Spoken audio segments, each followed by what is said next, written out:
The movie begins with John and his best friend Chaz. In a rehabilitation center, John was seen smoking a cigarette.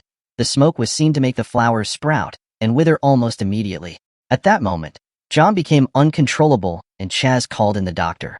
He was put down and given a tranquilizer to make him stable. John wakes up and realized he was dreaming.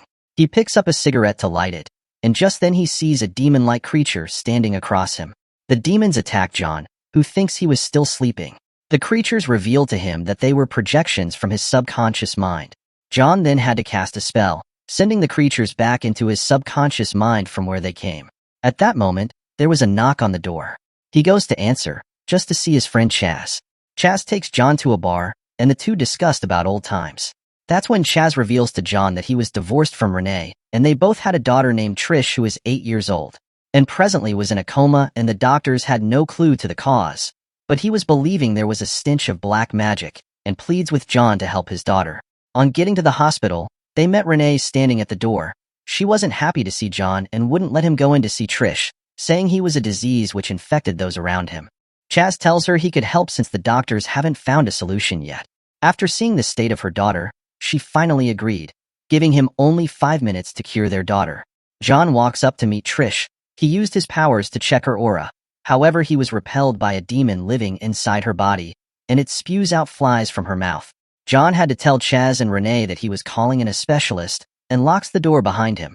At that moment, the hospital became covered in a shadow, which made everyone frozen in time.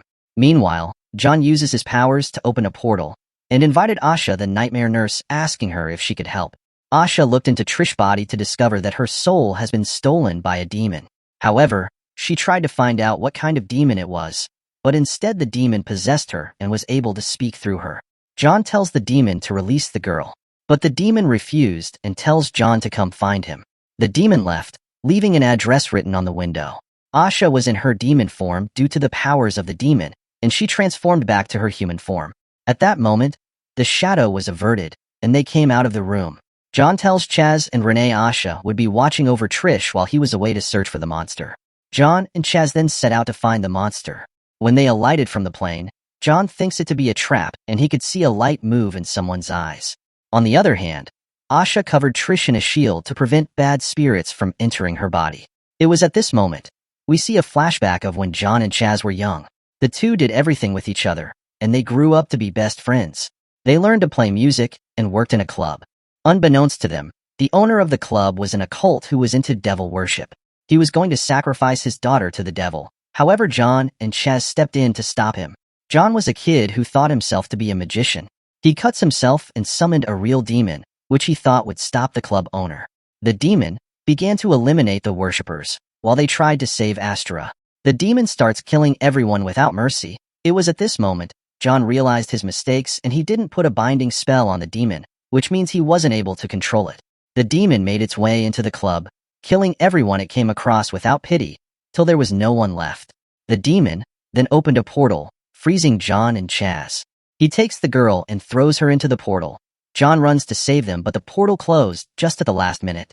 The flashback was over as John and Chaz arrived at the address. They knocked and a pig monster welcomes them, telling the boys to enter at their own free will. The pig demon leads them into the building and tells them to wait while he went to inform Master Barul that they had arrived. John tells Chaz to wait while he goes to check the building. He entered a room to see a pool full of dead bodies, and the stench almost made him vomit. At that moment, Master Barul appeared from behind. Barul tells John he wants to rule the city and become the only demon, and he has 5 other competitors, demons with the same dream.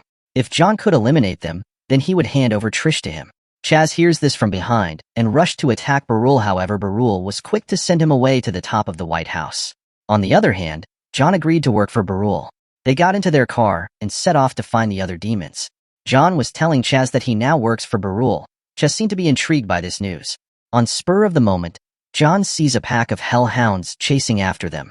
The hounds eventually got to the car and were almost about to gain entry. That's when Chaz had to crash the car to a nearby pole, and the two got out of the car just before it went down the hill together with the hounds. However, there were still more coming and they had to run. John casted a spell to create a barrier to give them a head start from the hounds. Just then, they heard a car, which stopped in front of them and tells them to get in. They got into the car and it drove off. Back at the hospital, demons could be seen getting ready to possess Trish's body, but it was impossible because of the barrier been set by Asha, the nightmare nurse. On the other hand, John goes back to meet Master Barul. He was mad at John for not being able to complete his assignment. John also confronts Master Barul for not giving him any lead, and also thinking he was lying about having Trish. Barul, sensing his doubt, engulfed John into his belly. John could see Trish was trapped in a cage. However, Asha noticed a change in Trish's body and she entered her body. On seeing John, she tells him there was no time. Unfortunately, Barul spits out John. With this evidence, he tells John to be motivated and hasten up with his mission. John was about leaving when Barul reminded him of the girl he couldn't save in the club 15 years ago. And to John's utmost surprise, Barul transformed into Nurgle, the demon he summoned years ago. He was going to strike Nurgle, but then he remembered little Trish and subdued his anger, and he left. John was walking on the street while talking to Chaz on the phone about Barul, who turned out to be Nurgle. Suddenly, a young boy bumps into John and points towards the direction of a bar across the street. He walked into the bar and sees a bunch of people. Just then, he spotted a lady extending a cocktail to him. He sat down with the lady and they had a little chat.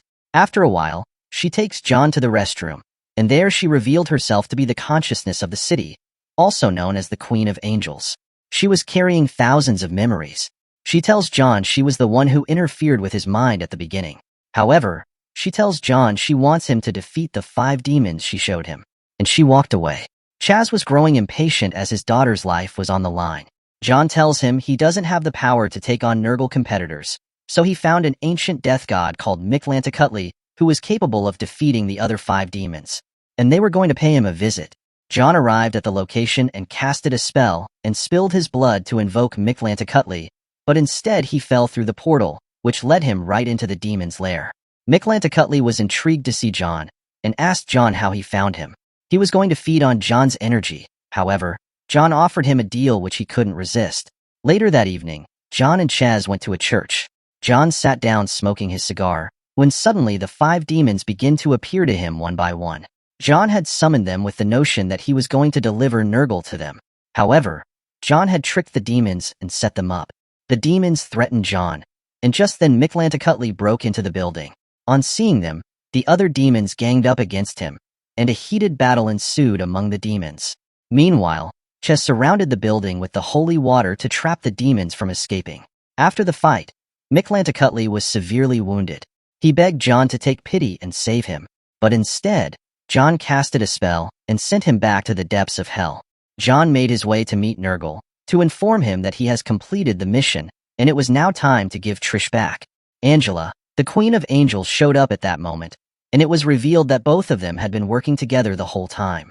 She explained to John that Nurgle would put up a fight which could put the city in jeopardy, and she can't have that happening, which made them come to an understanding. Chaz became infuriated. He picks up a stick to attack Nurgle, who reminds him that he still has his daughter and he wasn't ready to let her go. Chaz channeled his anger towards John and puts the blame all on him, and he left angrily. However, Nurgle tells John he still needs him to work for him and run his franchise. John and Chaz made their way to the hospital. John tells Chaz to wait outside while he went in. He sealed the entrance with salt and also used it to make a circle to protect himself. He cuts himself and casted a spell to summon Nurgle. Finally, Nurgle appeared. He threatened John, not knowing it was a trap. John casted another spell which opened the doors of hell and was going to destroy the city. Nurgle tried to stop him, but he couldn't because of the protection surrounding John. However, Johnny's little demons all crawled up and went all over Nurgle. Meanwhile, John was already summoning 1,000 demons all over the city. Nurgle couldn't stand it and begs John to stop, and he would give up Trish. John sends the demons back and closed the portal. At that moment, John tells Asha to unleash the Camdever curse. Meanwhile, Nurgle was going to kill John and Chaz, and just then the spell was casted. Nurgle became unstable. John revealed to him that the curse made him to feel the love of Chaz and Renee for their daughter Trish. And to a creature like Nurgle it felt like a cancer. Nurgle begs John to stop and save him, but it was too late, and he was finally destroyed. John and Chaz could see Trish's spirit hovering. Chaz runs to hug his daughter, however her spirit left him. Her spirit was returned to her body, and she finally woke up. On seeing this, Asha returned to her world. On the other hand, John and Chaz were seated together when John revealed to him that as a sacrifice to cast the Camdever curse, his daughter and Renee won't be able to remember who he was. Chaz was pissed and had to walk away. John brought out a picture of Chaz and his family and could see Trish and Renee fade away. Angela also visited John in an old man's body. She thanked John for saving her city, and she kissed him before leaving. John was about leaving when he spotted some part of his subconscious still alive, and the two walked down the street together.